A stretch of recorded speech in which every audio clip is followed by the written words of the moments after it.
lawyers, doctors, students, stockbrokers, accountants. On September 11, 2001, they left their jobs. They said goodbye to their families. They put on their uniforms, and they united to serve as America's National Guard.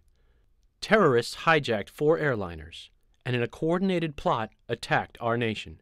The worst of the strikes happened here at the World Trade Center, where 2,749 people perished in a single day. The response by the National Guard was nothing short of extraordinary. Before nightfall, 1,500 troops were in position in New York City. Within 2 days, that number would double.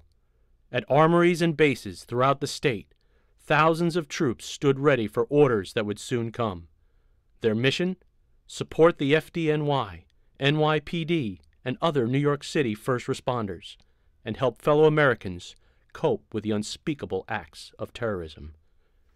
Major General Joseph Toledo commanded troops brought into the city.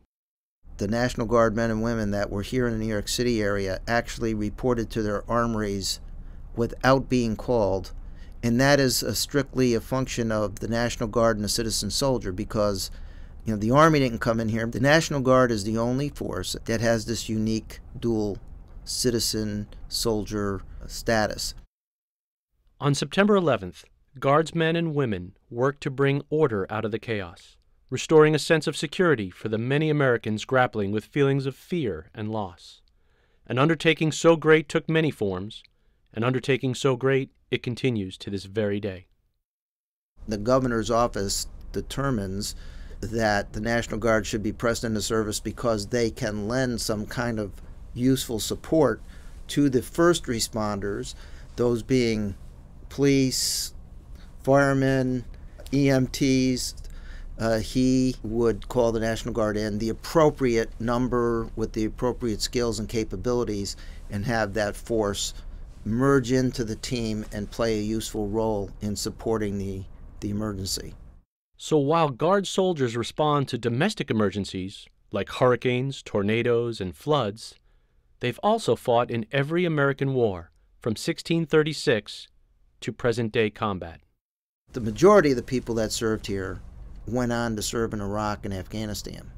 Certainly, my headquarters, I went from being the Brigadier General Assistant Commander to being the commander of the 42nd Division, and we were deployed to Iraq, mobilized in 2004 for duty, and served in 2005 in Iraq.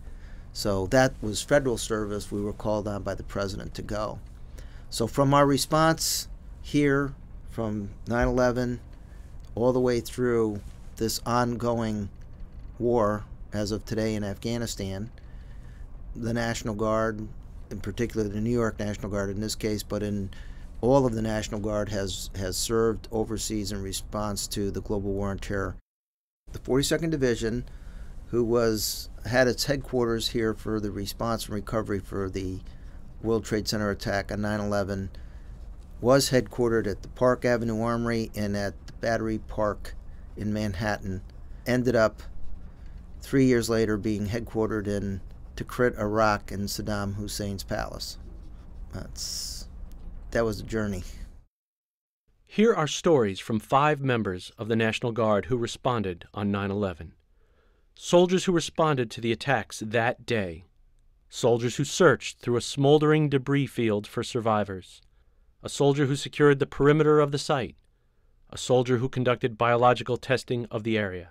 Soldiers who protected our nuclear power plants, bridges, and roads.